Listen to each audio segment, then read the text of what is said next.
Hi guys, it's Ray here from Man City Fan TV. Well, today we've got the third instalment of our summer transfer target series, looking at players that City have been strongly rumoured to be interested in, especially in positions where we feel we need players.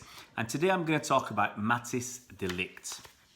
Now, he's a brilliant young centre-back, and you might remember, some of you who followed us from the early days, last summer I did a video on Matthijs de Ligt, looking at the possibility of him coming to City and talking about some positives and negatives in his play. And I really wish he had come to City last summer because, he does look a fantastic player, and we'd have got him a lot cheaper than potentially his value is right now. I think we were looking at maybe 20-25 million last summer. Now we're looking at 70 million. So let's go through some of the background, some facts and figures about Matthijs de Ligt. Well, he's only 19 years old. And I really can't believe that myself. Only 19 years old. And he's Ajax captain. He was Ajax captain at 18. He's a full international. Played, I think, 15 games for Holland. He's already played 100 games for Ajax. And some of the numbers and dates and stuff is incredible. He played in the Europa League final when he was only 17 years old, 285 days. I think that's the youngest ever to play in a European final. He won the Golden Boy Award in 2018 for the best young player on the planet. And I think he was the first defender to ever win the Golden Boy Award. It just doesn't happen. It's usually obviously an attacking player. So, he's an incredible talent. I don't think there's any two ways about it. By now, all you guys should have seen him play for Ajax in the Champions League over the last couple of seasons, play for Holland. He's in the Nations League finals with Holland. So he's a phenomenal talent. He's a phenomenal talent right now. And he's only 19 years old. I mean, I have to keep mentioning that. He's only 19 years old. So let's look at a few briefly, the pros and cons with Matthijs de Ligt before looking at the clubs that are interested in him and the possibility of City signing him. Well, I think for me, one of his biggest pros is he's a leader. He's an absolute leader. If you've seen any of the videos when he's addressing the Ajax fans, rousing them with his speeches, I don't understand what he's saying, but the feeling is there, okay? The moment is there. He really gets those fans behind him. So I think he's a leader both on and off the pitch. And obviously we've just lost Vincent Kompany, who was our leader on and off the pitch. So to get somebody else who's going to be vocal, won't be captain, but be very vocal on and off the pitch, I think is a tremendous asset to any team and to any club. He's physical. He's 6'2" tall, so he's got that height, which you generally need as a centre back. He appears very calm, cool and collected. He reminds me sometimes when he's got the ball of Edison. Edison is probably the coolest cucumber on the planet under pressure. And Matthijs de Ligt, he just feels the same. Very, very cool. He doesn't flap. He's not flustered. He's a calming influence on the players around him. He's got tremendous technical abilities. He's a great passer of the ball, controller of the ball. He's good in the air, scores a few goals, maybe not as many as you'd like. I think he scored about 8 goals for Ajax. But he's got a lot of attributes. He's got a lot of things that you want. As I said, he's a good passer. I think he'll fit into Pep's system. Obviously, the way the kids are brought up in Ajax. I mean, that's where this all started. With Ajax and Total Football and Johan Cruyff, and then Barcelona, and now City. So that's where it all started in Ajax. So the kids who are coming from there have been brought up on football, playing football the right way, treating the ball as their friend and not their enemy. So I think he's got all the technical abilities you need. A couple of cons. One, I don't think he's got top pace. I think that's where England will attack Holland in the Nations League finals, where they'll be looking at our speedy players like Sterling and others to take on Matthijs de Ligt, because Matthijs de Ligt just doesn't have that top level of pace. And I think another big negative for him is his agent, is Mino Raiola. Now, you can call him whatever you will. A lot of people detest him, call him all sorts of names. You can argue he's doing the best for him, for his client and for himself, because he's making an absolute wedge, an absolute ton of money out of the deals he does for his clients.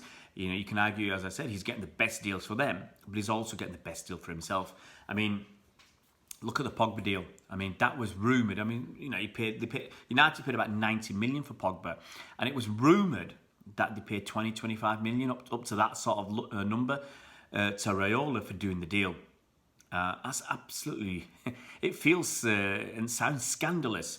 So that's a negative, because Raiola is going to push the boundaries of what a team will pay for the transfer. I mean, Ajax will push that as well, obviously. He'll push the boundaries of what a team will pay Matthijs de Ligt as a salary, and he'll push the boundaries as to what his commission would be. So let's, when it's talked about his commission is going to be, I think the rumours are 20%. Now, if you think Matthijs de Ligt might go for, let's pick a number, 80 million euros, Raiola will be looking for 15 to 20 million euros as his commission. So that does bump the price up. And any team that's close on financial fair play, they'll have to think long and hard about all this extra money, because it's not as if, it's 80 million for the kid and 5 million to his agent. The agent wants 15 to 20 million, and that really pushes it into to another level. So where could he go? Well, he's that good. Everybody would like him.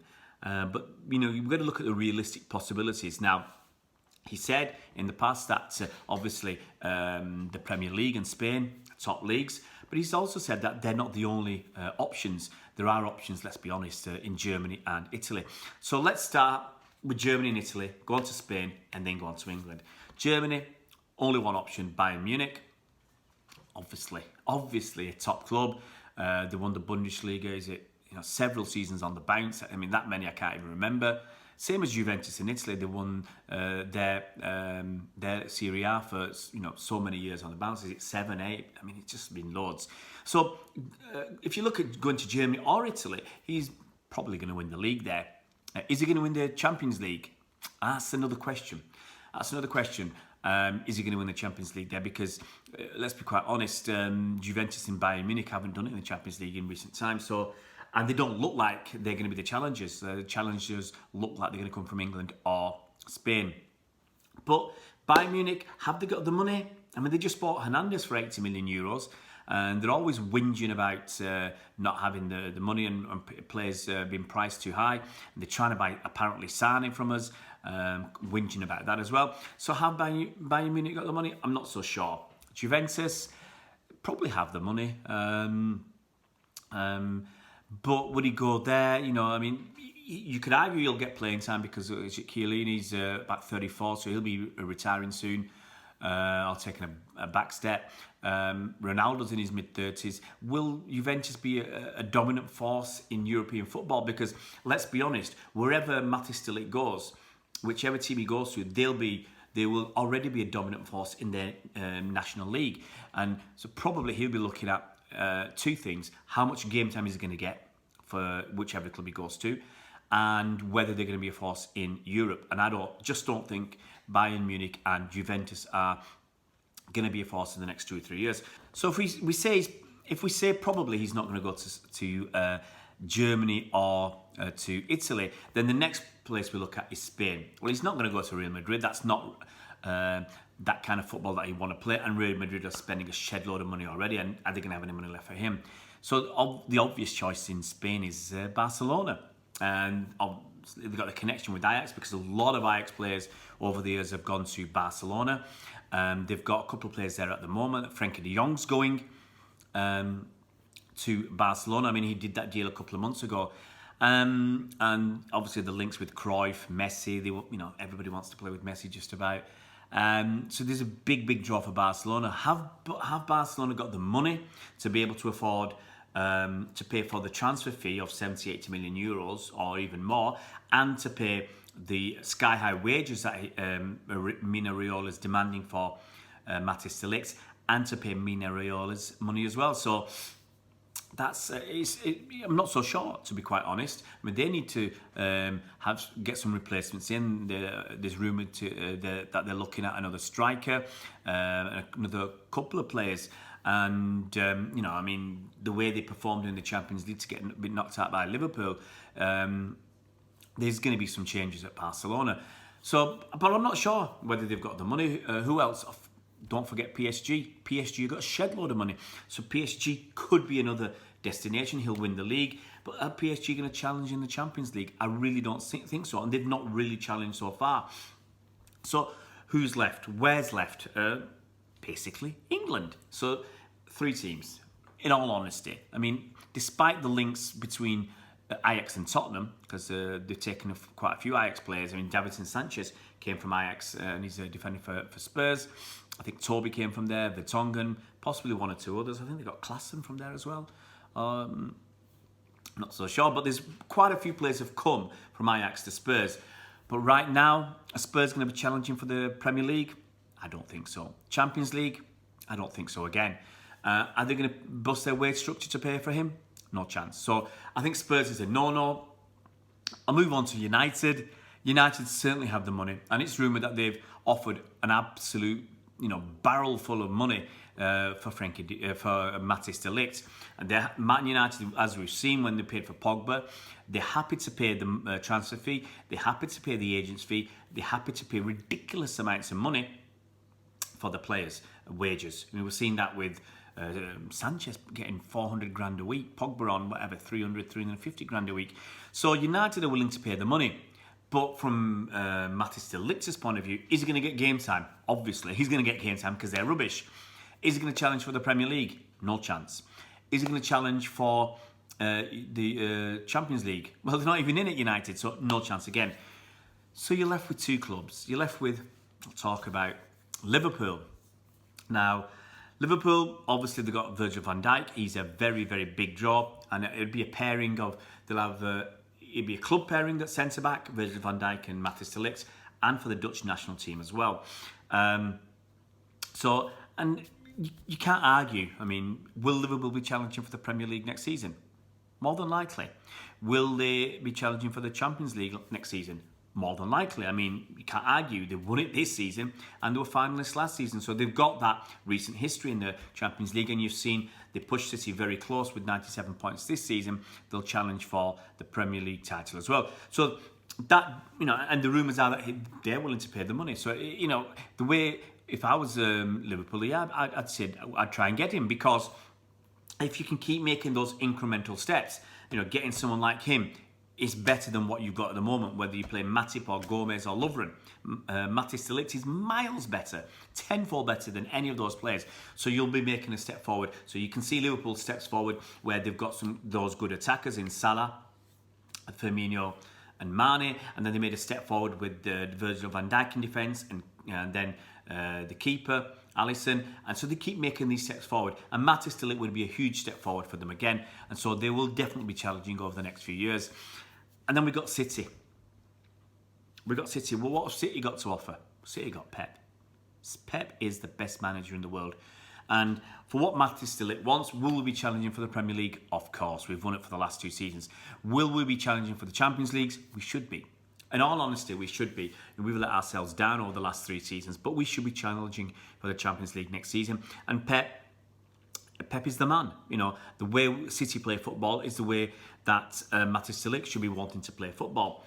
I think the only stumbling block is, would City be willing to pay the money for Matthijs de Ligt? Yes, they would. Would they be willing to pay his wages? Probably. I don't think they want to go up to 250 grand a week. 200 sounds reasonable, with the rest on bonuses like everybody else. But the issue is, would City want to pay 15 or 20 million to Mina Raiola? And that's the stumbling block. And I said this last year as well when I talked about him last summer. I said, Mina Raiola he's out for himself. you know, as much as he's out for his client, but he knows what he's got. He knows he's got a top talent. He knows clubs want him. He knows some clubs will pay top dollar, and he's advising Matthijs de Ligt, and I think that's the issue for me. Is Mina going to give him the best advice possible? And I said last summer as well, I'm not so sure. You know, is Mina Raiola going to push him towards who's going to give Mina Raiola the best commission? Is he going to push them towards who's going to pay Matthijs de Ligt the most money? I really don't know. You'd hope he'd push them towards where he's going to fit in the best, whoever's going to play the best football, and who's going to be challenging for the domestic title and the Champions League. And in all honesty, I can only see 3 clubs. That's Liverpool, City and Barcelona. Where he'll go, once again, nobody knows. Speculation and conjecture. But I think we're going to find out in the next week or so. He said I think rumours are Mina's made his mind up for him. Well, you know, if I was Matthijs de Ligt, I want to make my own mind up and say thank you to the agent for getting all these great deals on the table. But Matthijs de Ligt should make his own mind up as where he's going to fit in the best. He's going to get the most game time. He's going to win the most domestic leagues and have the best chance of winning the Champions League, the Ballon d'Or, or whatever he wants to win. So it's interesting again. As I said, we'll find out a lot in the next 7 to 10 days as teams start to make transfers and big deals are getting done. It'll be very, very interesting, very, very exciting times this summer.